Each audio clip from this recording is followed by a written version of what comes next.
Bienvenidas, bienvenidos a este segundo episodio de AI for Better, un podcast de Asoka, la organización líder en emprendimiento e innovación social, con la colaboración de Google.org. En este espacio seguimos explorando cómo la inteligencia artificial puede ser una forma transformadora para el bien común y cómo pueden los gobiernos, las instituciones públicas y las políticas sociales integrar la inteligencia artificial sin perder este punto de vista de los derechos, la equidad y la humanidad. Durante los próximos minutos hablaremos de marcos regulatorios, de ética, de brechas, de soberanía tecnológica, de sostenibilidad y de algoritmia, por supuesto. Y lo haremos de la mano de dos voces clave que nos acompañan y nos ayudarán a navegar en este tema con rigor y con visión. Borja Santos es vicedecano y profesor del Instituto de Empresa University, especialista en políticas públicas, cooperación, innovación. Ha trabajado con gobiernos y organismos internacionales en el diseño de soluciones con impacto social. Forma parte del comité asesor de AI for Better y ha contribuido al desarrollo de marcos éticos para una IA centrada en las personas. Bienvenido, Borja. Muchas gracias. Y luego tenemos también a José Moisés Martín, es director general del CEDETI Innovación, el principal organismo público que impulsa la innovación tecnológica en España. Economista y divulgador, es una de las voces claves en la definición de una digitalización más humana y justa, que lo necesitamos. Impulsa desde el sector público el desarrollo de tecnologías como la inteligencia artificial o la computación cuántica, con una mirada centrada en derechos y sostenibilidad. Bienvenido, José Moisés. Muchísimas gracias, un placer. Y bueno, para comenzar, para hablar sobre este maravilloso tema e increíble tema, ¿no? El propósito de la IA en el espacio público, os quería preguntar que cuáles son las prioridades que debe tener, ¿no?, un gobierno para utilizar esta IA desde lo público, ¿no?, como herramienta del bien común. ¿Qué consideraciones deberían de tener más allá de la eficiencia burocrática, las automatizaciones de procesos y demás? Borja. Pues bueno, muchas dimensiones que creo que iremos tratando durante el podcast, ¿no? Es muy importante, cómo no, la transparencia y la rendición de cuentas. Primero la transparencia porque bueno, pues es muy importante que el usuario sepa qué datos se utilizan, con qué criterio, cómo se han construido los algoritmos, de manera que se puedan identificar potenciales sesgos o que la gente pueda identificar el por qué se ha construido así, ¿no? Entonces esa transparencia es muy importante. Es muy importante la rendición de cuentas porque, bueno, en qué momento, quién es responsable de qué, ¿no? De todo lo que se use usando AI. Es muy importante una AI que cumpla con cierta equidad. Y la equidad pues, se puede ver desde muchos puntos de vista. Se puede ver, por ejemplo, el acceso, ¿no? Sabemos que la IA potencia la productividad, pero si solo unos pocos tienen acceso o tienen mayor acceso o un acceso especial, pues esa productividad o ese gap de productividad se va a ensanchar y, por tanto, pues vas a ensanchar las brechas y desigualdades que existen, sociales, ¿no? Sí. Entonces, la equidad se puede ver desde ese punto de vista, desde el acceso.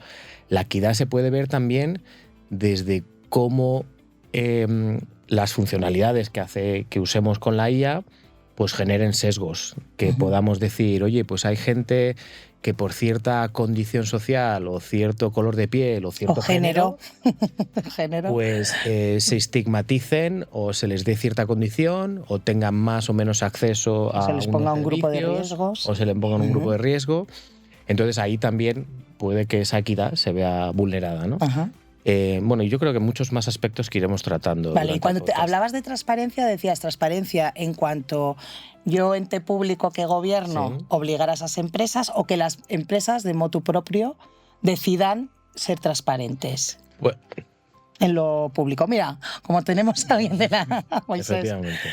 Sí, bueno, yo lo primero que diría es que la inteligencia artificial es una herramienta de primera magnitud para el rediseño de nuestras políticas públicas, ¿no? Y con un elemento muy, muy fundamental, ¿no? Nuestros estados sociales, las políticas públicas que venimos trabajando y que vienen trabajando las administraciones públicas desde hace más de un siglo, ¿no? Desde casi después de la Segunda Guerra Mundial, son políticas muy, muy estandarizadas, ¿no? Son muy estandarizadas, tienen que ver con que, bueno, a ti te pasan determinadas cosas y para las cosas que te pasan, pues hay unos casos que ofrece el derecho administrativo y que te resuelven, ¿no?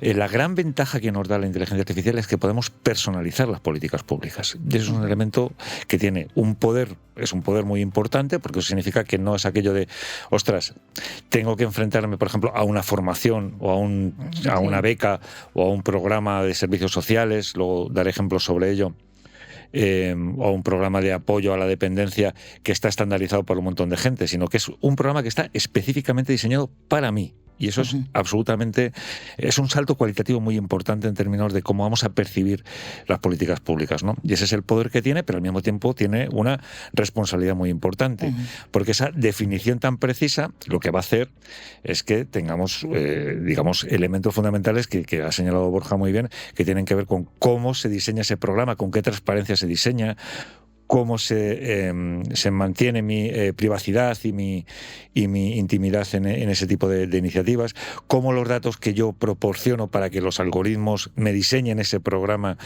son, digamos, adecuados, o yo he dado permiso para que así ocurra, ¿no? Yo creo que esos son los elementos importantes. Por lo tanto, tenemos por un lado todo el poder que representa en términos de poder predecir y de poder personalizar y perfilar bien las necesidades sociales que hay, que a fecha de hoy no lo estábamos haciendo, sino que estaba siendo una visión muy estándar, ¿no? Muy de una talla para todo el mundo, ¿no? De talla única. Y esto al mismo tiempo va a suponer que tengamos que reflexionar sobre cómo utilizamos esos algoritmos, esa inteligencia artificial, para mantener nuestra privacidad y en última instancia, nuestra capacidad de agencia. Es decir, bueno, yo soy dueño de mi vida, no es la administración pública la que decide por nosotros, ¿no? Y por lo tanto yo creo que el elemento de transparencia es absolutamente esencial, ¿no?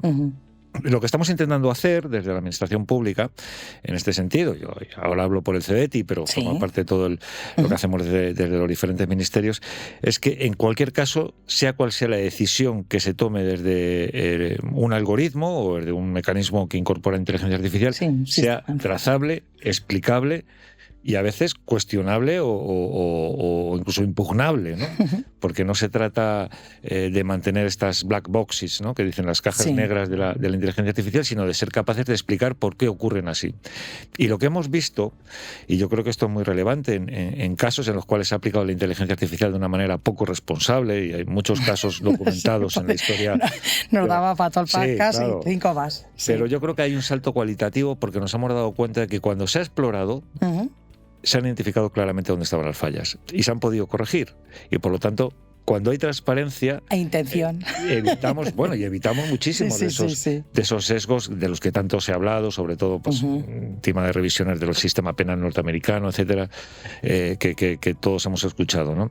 Creo que la transparencia y el acceso con equidad que señalaba Borja son absolutamente esenciales en un contexto en el cual yo creo que un buen uso de la inteligencia artificial puede multiplicar el bienestar que genera la política pública por euro invertido, ¿no? Y por lo tanto creo que es una herramienta muy poderosa que tenemos que saber aprovechar. En esta línea de la transparencia y demás, bueno, algunos autores, Varoufakis y muchos autores han señalado que vivimos en un tecnofeudalismo, que son las grandes empresas quienes lideran, ¿no? Todo que se hace y que no se hace, cómo impactan en nuestras democracias y demás. Entonces, en esta relación, claro, lo importante es la infraestructura, ¿no? Los datos, has señalado, los datos no engañan, no mienten, y con los datos hacemos cosas. Con la inteligencia artificial es muy complicado, la XAI, ¿no? La Explainability Artificial Intelligence, hacer que esa inteligencia artificial sea transparente. Y en esta línea, claro, si tenemos que las corporaciones lideran estas infraestructuras, ¿cómo hacen los gobiernos o qué pueden hacer los gobiernos para tener ese control, ¿no? Ese control de lo público, de la democracia, y que lo que hemos dicho, ¿no? Que todas las decisiones que se toman en las grandes corporaciones no impacten de forma negativa en la ciudadanía? ¿Cómo podemos hacer ¿no? ¿O qué se les puede pedir a estos agentes público-privados, ¿no? Para que hacer esta IA pues, respetando, ¿no? Estas órdenes del juego social, ¿no? democrático? Bueno, el tema, continuando con la transparencia y yendo hacia la privacidad y los datos, hoy en día las empresas más ricas o que más dinero generan son las empresas que manipulan datos. Hace 20 años podrían ser que usaban petróleo, ¿no? O que traían petróleo, o el del tabaco. Las tabacaleras, iba a decir, ¿no? Yo. Y ahora son las que manejan los datos. Entonces, por una parte, hay una economía de la atención, de decir, oye, esas empresas necesitan datos para continuar su negocio. Y hay otra parte que es el capitalismo de la vigilancia, que también llaman, que es, bueno, cómo usan esos datos, ¿no? Este tema es fundamental porque hay una parte que es de ámbito público, de que uno maneja datos desde las redes sociales a compras en Amazon, etcétera, y hay otra parte que son más sensibles, que podrían ser tus datos de salud. Cuando vas a una clínica pública o privada, o de educación, o de muchos ámbitos, ¿no? La personalización tiene ventajas, pero puede tener también inconvenientes, porque podemos llegar a un nivel de personalización donde tus opiniones políticas, que ya los vemos, tienen un filtro, ¿no? Entonces solo ves cierto ámbito, entonces te polarizas. O se te dirige hacia un consumo o a un estilo de vida que tú no has elegido, donde tú, bajo ciertos si te lo gustos, pagan sería ideal.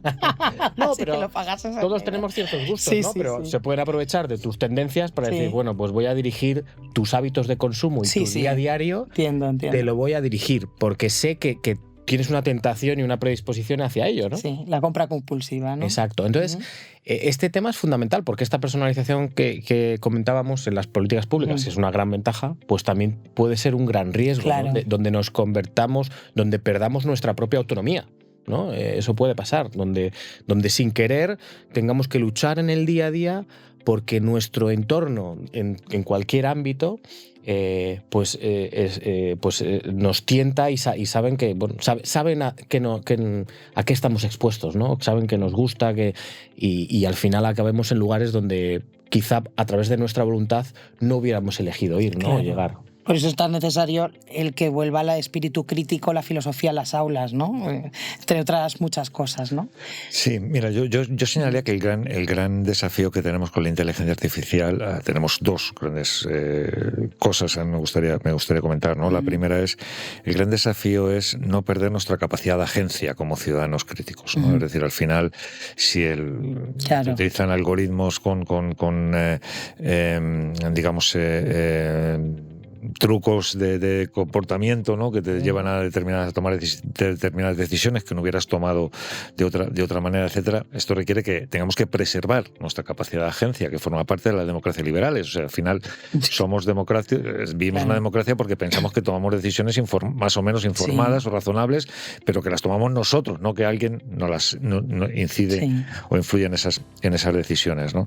Eso es muy importante, y para eso es muy importante cómo se diseñan los algoritmos y cómo se diseñan los elementos de inteligencia artificial. También hay que señalar que no toda la inteligencia artificial tiene que ver con las personas. O sea, hay muchísima inteligencia artificial que tiene que ver con las cosas. Claro, con las cosas, como puedas, cómo controlamos el tráfico en una ciudad, cómo optimizamos determinadas cosas, cómo identificamos el riesgo de incendios, todo ese tipo de cosas también van con algoritmos de inteligencia artificial y no son amenazas para las personas, al contrario, son herramientas que nos pueden ayudar a vivir en un mundo mejor, incluso más sostenible, ¿no? La segunda cuestión que a mí me gustaría señalar en este aspecto es que, como dijo un famoso político latinoamericano, ¿no? Aquello de que desde que se inventó la imprenta, la libertad del dueño de la imprenta, pues qué buena analogía. Que la inteligencia artificial puede potenciar sobre todo al dueño de la inteligencia artificial, ¿no? Y por lo tanto, aquí lo importante es ver quién mantiene la soberanía y la propiedad de los sistemas y de los datos, ¿no? Y si vivimos una sociedad donde tenemos algoritmos que preservan nuestra capacidad de agencia, e incluso que la pueden potenciar, porque nos pueden ayudar a aprender otras cosas nuevas, a tomar decisiones más informadas, a estar más, digamos, más conectados en el mejor sentido de la palabra, ¿no? Y tener herramientas que nos permiten hacer cosas que ahora no podemos hacer. Y al mismo tiempo lo estamos haciendo con algoritmos sobre los cuales ejercemos una propiedad democrática, y esto es uno de los papeles de todo el sistema público que está trabajando desde el punto de vista de inteligencia artificial, con los niveles de exigencia, de accountability, de transparencia, de debate que estamos planteando. Ostras, yo creo que podemos dar un salto cualitativo en nuestra democracia. O sea, yo no soy nada pesimista con respecto al uso de la inteligencia artificial. Si somos capaces de articular estos dos pasos. En primer lugar, que no me sustituya mi capacidad volitiva, es decir, yo tomo decisiones porque quiero tomarlas y la inteligencia artificial me ayuda a tomarlas, pero no sustituye mi capacidad de agencia. Y por otro lado, tengo un sistema de algoritmos o de inteligencia artificial que me protege esa capacidad de agencia porque es propiedad de todos y todas decidimos democráticamente hacia dónde va. Por lo tanto, el problema no es la inteligencia artificial, sino de quién es la inteligencia artificial, que yo creo que es el debate fundamental que debemos abordar, ¿no? Totalmente de acuerdo contigo. Además es que en esa línea es claro, ¿no? El uso, que es el uso de esta tecnología. Y coincido con vosotros que las personas tenemos que tener esa capacidad volutiva. O sea que volvemos al espíritu crítico, que para que las personas sepan discernir, ¿no?, si están ante una fake news, si tienen que pedirle a un gobierno determinada, ¿no?, autonomía de infraestructuras y muchas más cuestiones interesantísimas, por cierto, que la foto, antes has hablado, ¿no?, el dominio, ¿no?, del propietario, me ha encantado la analogía del propietario de la imprenta. Hemos visto la foto recientemente de Trump con todos los grandes capos, ¿no?, los grandes CEOs de las grandes tecnológicas, ¿no? Todos hombres blancos, judio-cristianos, heterosexuales sin discapacidad, que también ahí falta un poquito de diversidad. Vamos a abordar ahora otro maravilloso bloque, otro maravilloso aspecto de cómo hacerlo bien, ¿no? Tenemos el qué, o a quién, el para quién, y cómo hacerlo, ¿no? Las 5 W que decía la gran Noemí Argüelles y Paquita Salas, ¿no? Entonces, claro, ¿cómo hacemos el bien común? ¿Cómo hacemos? ¿Qué herramientas públicas? Algunas igual han salido, ¿no?, habéis mencionado, pero ¿qué herramientas públicas realmente existen hoy en España para quienes emprenden con un propósito social, ¿no? Pues conocemos a grandes Ashoka Fellows, emprendedores y emprendedoras sociales como Luz Reyo, que gracias a Detective nos ayuda a detectar esas casos de dislexia, o muchas más soluciones, ¿no? O, por ejemplo, Elisa Alicante, la gran Nuria Oliver y su equipo, pues durante el COVID, gracias a la inteligencia artificial, pudo observar esos datos de enfermos y enfermas de COVID, ¿no?, para ayudar a esas políticas de contención o de movilidad, ¿no?, y automatizar procesos, que, por cierto, ha sido premiado ese proyecto. Entonces, ¿qué herramientas podrían, ¿no? ¿Qué herramientas se podrían, estas instituciones, ¿no?, iniciativas que se podrían desarrollar? Mira, yo señalaría dos cosas que también yo creo que es muy importante que la gente conozca, ¿no?, o que los oyentes de este podcast conozcan, ¿no? En primer lugar, que la mayoría de la inteligencia artificial son algoritmos que están embebidos en otros sistemas, que embebidos, que están integrados. O sea, no hay un bot, no hay un cerebro. Sí, es como una muñeca, claro, ¿no? No hay un espejito mágico de la inteligencia artificial y dice, espejito, ¿qué voy a hacer? No, eso no ocurre así. No. O sea, la mayoría son sistemas que ya están integrados en cosas que ayudan a la gente y que resuelven la vida de la gente. Por supuesto, en salud, en términos de diagnóstico, la lista es larguísima, que ya se utilizan en la seguridad social, en el Sistema Nacional de Salud.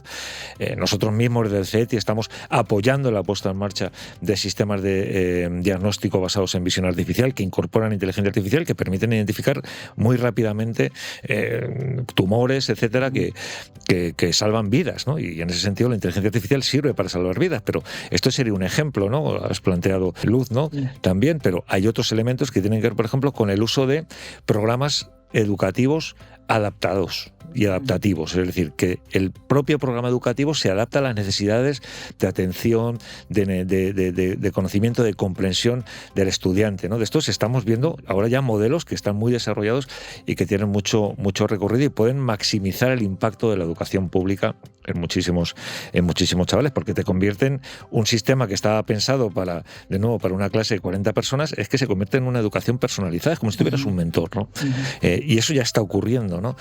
O tenemos los sistemas de visión artificial que nos permiten identificar, señalaba antes, y predecir el riesgo de catástrofes climáticas o el riesgo de catástrofes como las que vivimos lamentablemente en Valencia hace unos meses. Hay sistemas predictivos que bien integrados permitirían identificar estos riesgos a través de gemelos digitales y decir, es que por esta calle es por donde va a bajar la riada, entonces es mejor que esta calle a los 5 minutos de que se dé la alarma esté vacía.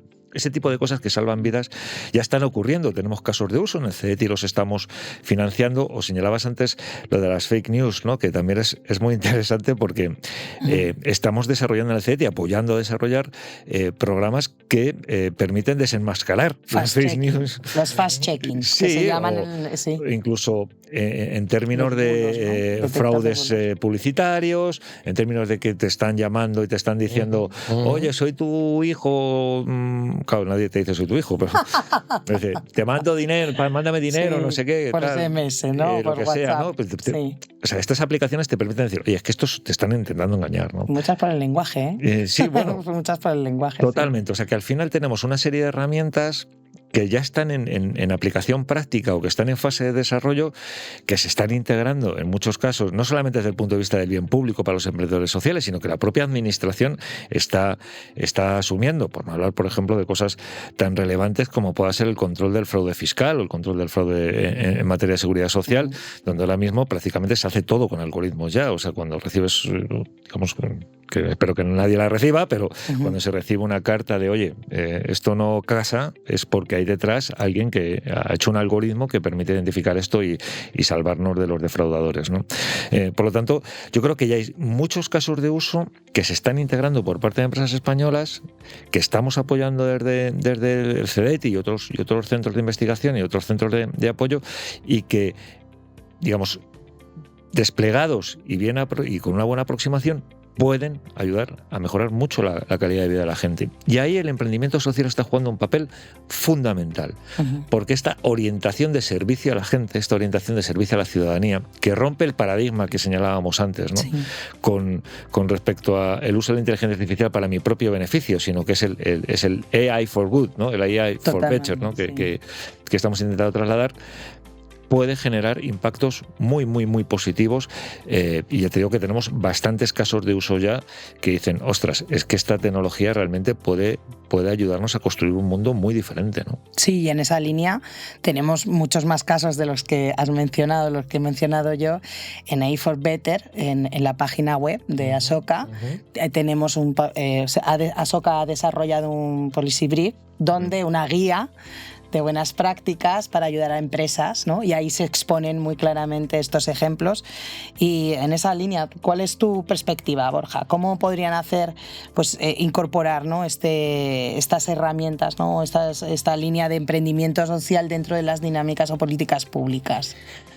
Bueno, o sea, veo dos dimensiones. Una, la que estábamos comentando ahora, de cada ministerio. Yo lo extrapolo mucho a la universidad. Ahora mismo todas las carreras que estamos enseñando, en todas estamos introduciendo AI en las asignaturas, porque desde las ciencias ambientales, la salud, los negocios, el derecho, pues ya todo... la inteligencia artificial aplica todo. Entonces cada ministerio pues tiene un montón de aplicaciones que son que tienen mucho impacto en la población. Y luego hay una parte transversal que es de simplificación y ayuda administrativa, ¿no? De la productividad incluso de los funcionarios y del trabajo de la administración. Totalmente. Reducción de tiempos de espera, personalización de los servicios, capacidad de síntesis de grandes volúmenes de peticiones, de subvenciones, etcétera, etcétera. Entonces, ahí hay una gran oportunidad para que el ciudadano también tenga más confianza en los servicios que ofrece el Estado, ¿no? Y la administración. Y es muy importante por eso que se use de manera transparente, con rendición de cuentas, que se use bien para que esa confianza del ciudadano aumente, ¿no? Entonces, ¿cómo hacerlo? Pues muchas veces la administración no puede hacerlo todo ni debe, y es muy difícil muchas veces que incluso diseñe los propios algoritmos o aplicaciones. Ahí tiene que haber ese espacio que en ciertos contextos en inglés lo llaman GovTech, que son como crear una especie de espacio de cultivo, un ecosistema donde muchas empresas o emprendedores sociales tengan interés en decir, oye, pues en vez de pensar en un negocio que solo pensaba en el dinero que voy a generar, pues es que me interesa mucho más y me hace mucho más feliz. Voy a pensar en cómo satisfacer una necesidad del ciudadano. O sea, un espacio colaborativo, ¿Cómo voy a ¿no? optimizar el tráfico? ¿Cómo voy a ayudar en ciertos contextos con baja conectividad y con pocos recursos que diagnostiquen mejores enfermedades? Y que el Estado pues facilite con datos, con dinero, con capital semilla, con un ecosistema de inversión, que haya muchas empresas y emprendedores cuyo negocio sea, oye, satisfacer y mejorar la vida de los ciudadanos, ¿no? Todo ese impacto social. Ahí en la línea que decías tú, algo muy importante es el lenguaje claro, que la ciudadanía entienda lo que se le dice. El año pasado se salió en el BOE que las administraciones tienen que ser claras en su comunicación. Y aquí hay una inteligencia artificial, Artext, desarrollada por la UNED, por el equipo de Iria de Acuña, también Calomicran, por el equipo de Antonio Archiletras y la gran Estrella Montoliu de la Universidad de Barcelona, que ayuda precisamente a la administración pública con inteligencia artificial. Tú pones el texto y salen, o sea, ya pues es unas orientaciones en los diferentes niveles de la lengua para quienes redactan, que es muy importante.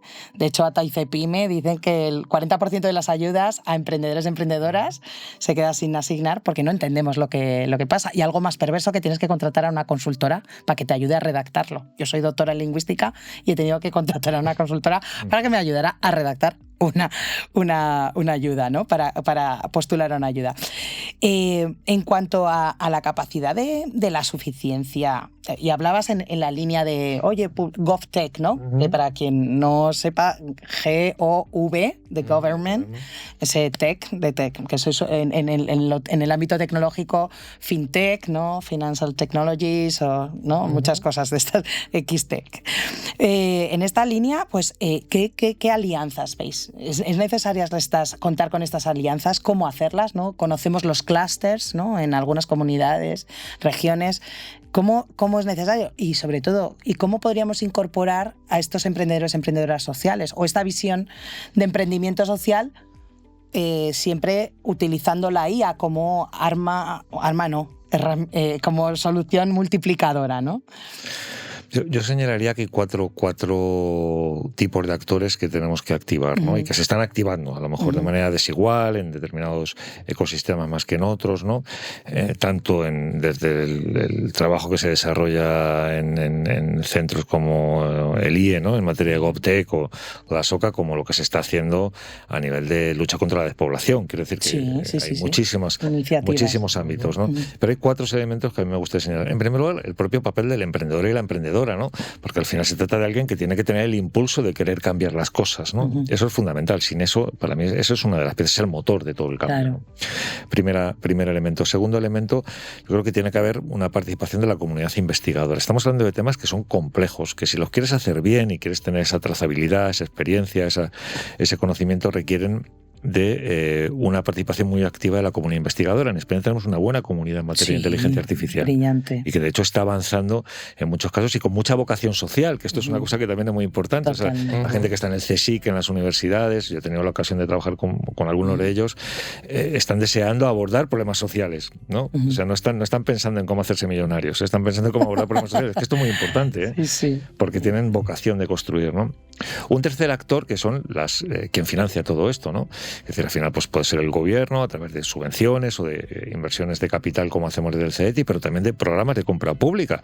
Te señalaba el programa de diagnóstico por inteligencia artificial, es un programa de compra pública, o sea, el CEDETI está comprando los servicios para que haya una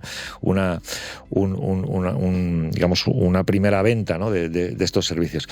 Y otro elemento que es muy importante es la participación ciudadana. O sea, no puedes construir este ecosistema sin contar con las personas que lo van a usar, que van a ser objeto, sujeto y elemento activo en las mismas, ¿no? Y yo creo que esa combinación, cuando se logra, consigues muy buenos resultados. O sea, cuando los emprendedores y las emprendedoras, cuando hay financiación, cuando hay capacidad de demanda, cuando hay participación ciudadana en el sentido en el que digo, oiga, es que esto que has hecho pues no me satisface, o al revés, digo, esto me potencia, me sirve, lo podrías enfocar así o de esta manera. Y hay una comunidad científica, académica, tecnológica, que es capaz de convertir esos impulsos en código que sea replicable, transparente, como decía, y eficaz. Se pueden conseguir, y estamos consiguiendo grandes cosas. Pero hacen falta todos los actores. Si falta uno, vamos a empezar a ver cómo la mesa cojea, ¿no? Y que estén alineados y que haya conocimiento en el reparto. Bueno, en el CDT tenéis conocimiento, pero que sí que se han dado casos que ha habido ayudas que igual por las prisas y demás no han llegado, ¿no? Y algo que decías, lo de emprendedores sociales, claro, hablando con Ashoka Fellow, no voy a decir quién, me decía, ay, es que me sabe mal, ¿no? Me sabe mal decir que gano dinero o que... Y digo, pues di que eres sostenible con estas vías, porque tú es una empresa, no dejas de ser una empresa con impacto social, pero que necesitas ganar dinero pues para hacerte sostenible y para incluso incrementar ese impacto. Hasta para vivir dignamente, ¿eh? O sea, que también es que no es pecado vivir bien, ¿eh? Claro, y parece que tienen que ganar dinero. Y perdona, y Borja, ¿y cómo ves esta perspectiva de pasar del ecosistema de según qué a ecosistema, de que participen todos, cada uno, y que haya escucha, como decía Moisés? No, pues quizá en este ecosistema de estos 4 actores que habíamos mencionado, quizá le podemos añadir el catalizador. Que explica lo que es un catalizador, claro, pues, ¿quién es? A veces el catalizador en química es cuando hay distintos elementos y necesitas una sustancia que hace que todo reaccione, ¿no? Vale. Entonces, hay veces que tú tienes el financiador y tienes la empresa, pero ¿qué pasa? Por algo no funciona. O no se conocen, o no se han encontrado, sí. O no hay los incentivos suficientes, o no hay el consorcio, la red que lo genere, o a veces 2 actores no son suficientes, hace falta 3, pero se tienen que entender. Entonces el catalizador a veces puede ser Ashoka, una plataforma que junte y les ayude y les ayude a formarse, a conectarse, a conectar inversor con emprendedor. Puede ser generación de eventos, puede ser la academia. La academia también es catalizador de todo ese conocimiento y puede catalizar la administración, el sector privado. Entonces, y potenciar un poco que haya esos catalizadores que a veces pueden ser físicos, a veces pueden ser de incentivos, a veces pueden ser de información o formación, que ayuden a que estos 4 elementos pues trabajan entre sí, ¿no? Qué bien visto, porque esto lo hacemos, el progreso lo hacemos las personas. Si no existen personas que sepan hacerlo, o más aún, promover estos monitores de tiempo libre que conocen a todo el mundo y que tienen esa capacidad para estimular o hacer de conexión, ¿no? Para que salten chispas y que, como decimos, por ejemplo, en Mujeres Tech, del cual soy cofundadora, que conspiremos, que a mí me parece una palabra maravillosa. Bueno, y pasamos al último punto de este maravilloso podcast. ¿Qué futuro queremos construir, ¿no? Que como la IA hemos visto que es una tecnología, es una herramienta, y somos las personas quienes decidimos el uso que se le da y cómo la vamos a utilizar. Y si estamos hablando hoy en día de inteligencia artificial en barbacoas, en paellas con los colegas, y todo el mundo tiene una opinión, es porque ha habido un cambio increíble de X años a esta parte por el acceso masivo a estas IAs generativas conocidas, que con nuestro lenguaje natural les damos instrucciones, ¿no? Lo que se llama estos grandes modelos de lenguaje, Large Language Models, ¿no? Que han cambiado y que ha hecho que mucha gente, tomadora de decisiones en grandes empresas y en diferentes estamentos, instituciones públicas, haya entendido cómo opera esta inteligencia artificial, ¿no?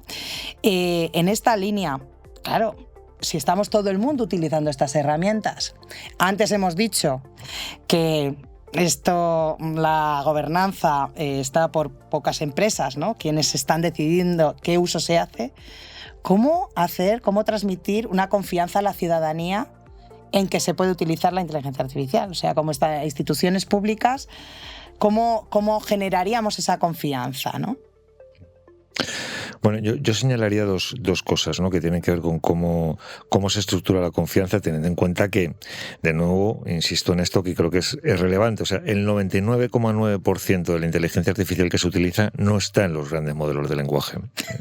Está en el algoritmo que te está diciendo que alguien está intentando entrar en tu cuenta bancaria. Ese es el 99% de la aplicación que tiene la inteligencia artificial. Pero dicho esto, los grandes modelos de lenguaje y todo lo que se está generando en torno a ellos. Hay un elemento que es fundamental, que es el uso de los datos que vuelcas en ellos. Uh-huh.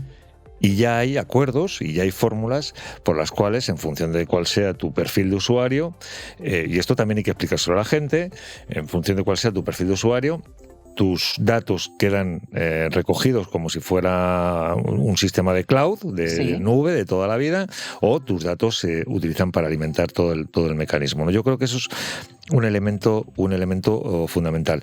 Cómo la información que tú vuelcas va a ser utilizada solamente por ti. Y eso no todos los modelos lo cumplen, ¿no? Primer elemento que me gustaría señalar. Y en segundo elemento que me gustaría señalar es que la mayoría de las aplicaciones que vamos a ver con inteligencia artificial generativa se van a construir por encima de estos modelos. Estos modelos en realidad son, como diríamos, son una commodity, van a terminar siendo una cosa que vamos a comprar casi al peso. Ahora nos parece una cosa tecnológicamente como muy Excel, avanzada. Como usamos un Word, un Excel. Nos parece una cosa súper avanzada porque acaba de llegar y estamos un poco todos flipados con ello, pero en realidad dentro de unos años va a ser como un programa de ofimática, ¿no? Lo importante es lo que vamos a hacer por encima. Y yo creo que ganarse la confianza en eso va a depender sobre todo de los resultados que ofrezcamos a la opinión pública y a la sociedad en términos de bienestar social. Si somos capaces de generar bienestar social, de generar sociedades que son más eficientes, que tienen mejores resultados, que hacen que la respuesta de la opinión pública, del sector público sea más rápido, que somos capaces de informar mejor las decisiones democráticas, de ser trazables y explicables, se va a multiplicar la confianza en la inteligencia artificial. Uh-huh. Y yo creo que eso depende no tanto de estas 4 o 5 empresas que están trabajando, insisto, en este modelo que ahora nos parece la bomba y que dentro de unos años vamos a comprar al peso, sino en cómo aplicamos esos modelos y qué herramientas vamos a poner justo encima de esos modelos para poder construir algoritmos que sean y procesos que sean realmente democráticos y transparentes. Y es ahí donde creo que nos estamos jugando el futuro no solamente de la inteligencia artificial, sino del uso que vamos a hacer y de las sociedades digitales, ¿no? Uh-huh. Y yo añadiría 2 cosas más para construir confianza. Una es promocionar los modelos de IA que creemos que tienden a tener un impacto más justo o están usados de una manera más justa, que es en compra pública o de otras maneras. Un ejemplo muy claro. Eso. Todos queremos una alimentación más sana, ¿no? Sí. Entonces tú en un colegio público, por ejemplo, en los comedores, tú puedes decir, oye, voy a comprar los alimentos. Pues la compra, ¿cómo la hacemos? ¿El que me lo ponga más barato? ¿O cuál es el criterio que pones? Uh-huh. Si tu criterio a lo mejor es pues, que los tomates sean ecológicos y que se cultiven de manera cercana, a ciertos kilómetros a la redonda, pues ya estás poniendo unos criterios que luego el chaval y los padres van a decir, oye, pues la comida está más rica, oye, mi hijo se está alimentando mejor. Uh-huh. Y tú ya estás construyendo una confianza en una mejor alimentación, ¿no? Porque has puesto unos criterios. Lo mismo se puede hacer con, oye, ¿qué IA vamos a usar? No solo desde el gobierno, de la administración pública, también desde las empresas, ¿no? Totalmente. Oye, ¿qué modelos voy a usar que tengan estos criterios que están identificando mis valores, ¿no? Entonces, pues queremos tomates más ricos, pues una mejoría. Y en segundo, la soberanía tecnológica. Uh-huh. Lo hemos visto, ¿no? No podemos depender, Europa no puede ser una colonia tecnológica de Estados Unidos o de China. Lo estamos viendo en términos de seguridad, principalmente, pero también lo estamos viendo en muchos otros ámbitos de competitividad, de industria, etcétera.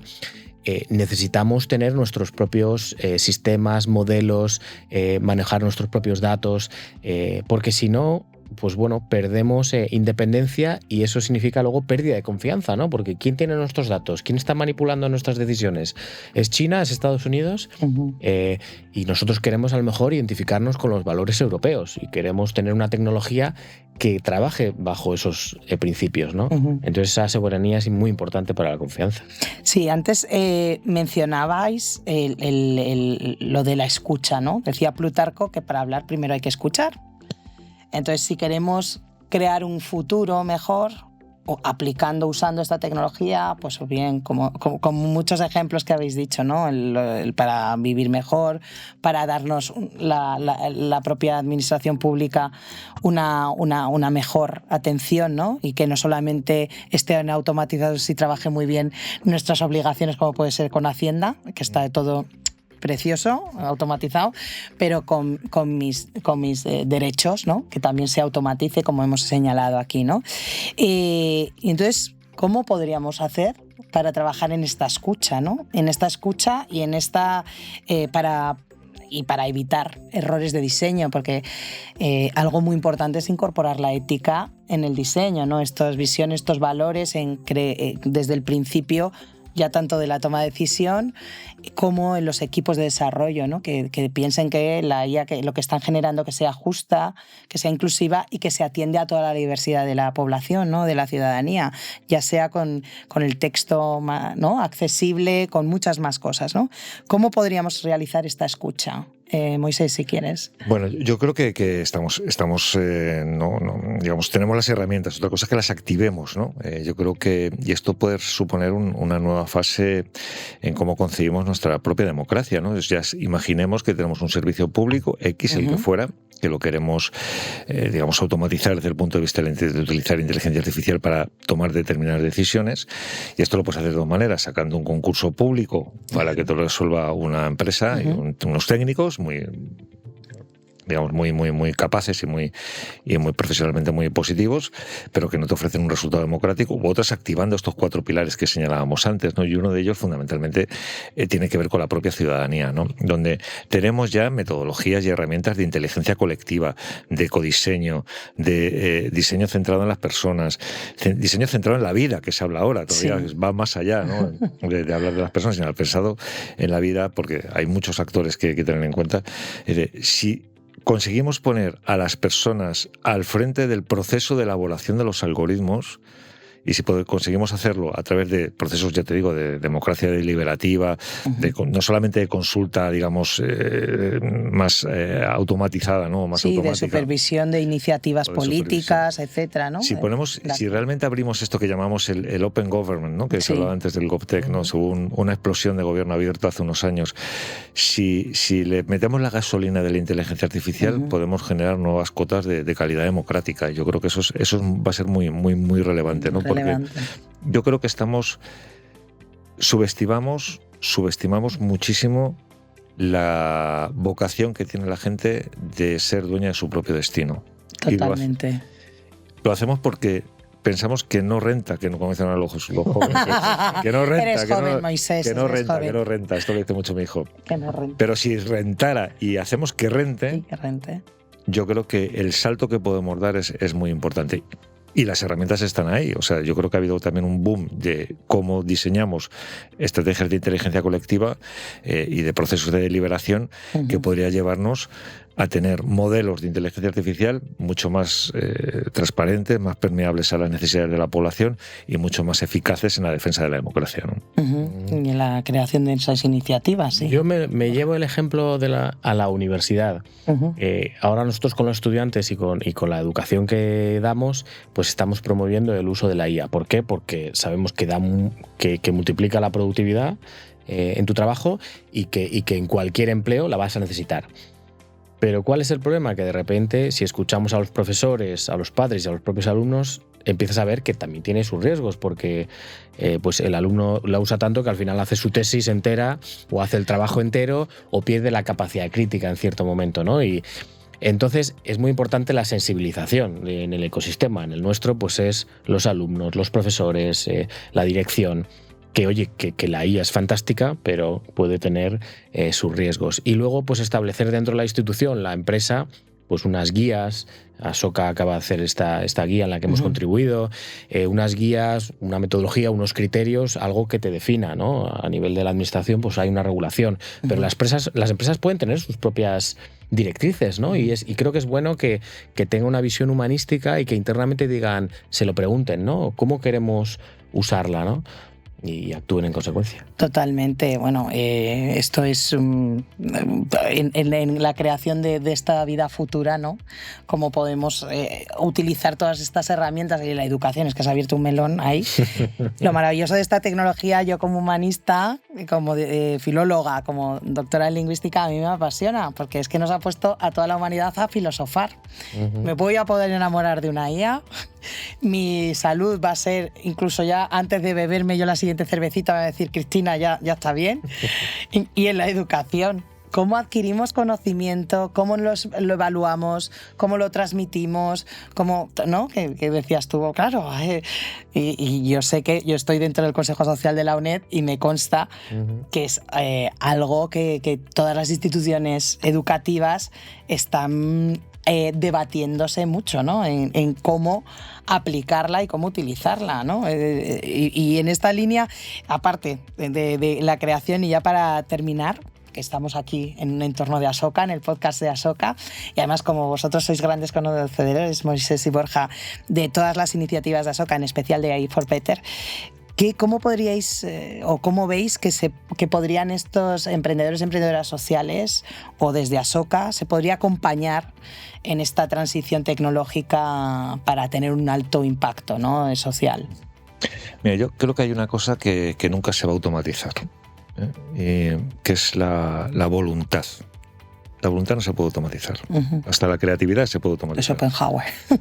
Pero la voluntad no se puede automatizar. Lo que queremos hacer, lo que queremos cambiar, es algo que nadie nos va a resolver. Es una decisión que tenemos que tomar nosotros porque tiene que ver con el sentido, ¿no?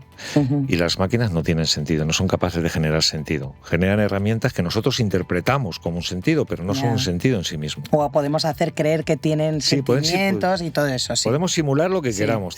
Ahí ves, te puedes enamorar de una inteligencia artificial. Ella no sabe quién eres, no sabe qué eres. Ella lo único que hace es cruzar datos y darte respuestas que piensa que te van a gustar. Pero no, en absoluto sabe ni siquiera si tiene delante un ser humano porque no comprende ese concepto, ¿no? Lo importante aquí, y yo creo que yendo a la pregunta, ¿cuál es la aportación de Asoka? La aportación de Asoka fundamental para mí es activar, ayudar y fomentar esa voluntad de cambio. Y eso es lo que tiene que definir, porque el resto se puede... Claro. Sí, esos agentes de cambio, ¿no? Se puede desarrollar, ¿no? La IA nunca, por sí sola, nunca va a cambiar el mundo. Va a necesitar que alguien le diga cuál es el sentido de ese cambio. Claro. Y es ahí donde creo que tenemos que entrar, en dar sentido a lo que nos ofrecen estas nuevas herramientas en un modelo de voluntad de cambio que yo creo que en el caso de Asoka está clarísimamente especificado en todos sus programas, ¿no? También comulgas con esta visión semántica. Bueno, yo creo que Asoka puede ayudar con inspiración y recursos. Inspiración porque yo cuando he estado dando talleres de uso de IA a profesores, alumnos, etcétera, la frase que se suele decir es: pero que se puede hacer eso. Esa es la frase, ¿no? Porque es verdad que con la IA y con los modelos existentes puedes hacer muchas cosas que no sabes lo que pueres llegar a hacer. Hay que aprender o hay que inspirarse para entender que el gran abanico de posibilidades que tú tienes, ¿no? Entonces un emprendedor social puede estar dando una serie de servicios y no saber que la IA le ayuda a una mejor identificación de su población Entonces creo que esa inspiración, que puede ser a través de formación, puede ser de compartir conocimiento, etcétera, pues es muy importante. Y luego, pues después de esa inspiración, decir, bueno, si ya te has inspirado y ahora sí, ya sé lo que se puede llegar a hacer, ¿qué necesitas? A veces puede ser dinero, a veces puede ser un contacto, una alianza, ¿no? Ayudarle en ese primer paso a ese sueño que has abierto, pues poder conducirle. Qué bonito cierre, ¿eh? Hemos tenido un cierre aquí muy humano y muy mundano, que a mí me encanta, que es algo que la inteligencia artificial no va a tener. Bueno, pues hoy muchas gracias, Moisés y Borja. Hoy hemos puesto foco en cómo construir una inteligencia artificial al servicio de las personas, desde lo público y lo social. Gracias, Borja Santos y José Moisés Martín, por compartir nuestra visión y recordarnos que innovar solo tiene sentido si se hace con propósito, con voluntad, con cooperación y cuidado. El futuro no lo construyen solo los algoritmos ni las empresas, también lo construimos con nuestras decisiones y nuestros valores. Así que muchísimas gracias por estar ahí y un fuerte abrazo.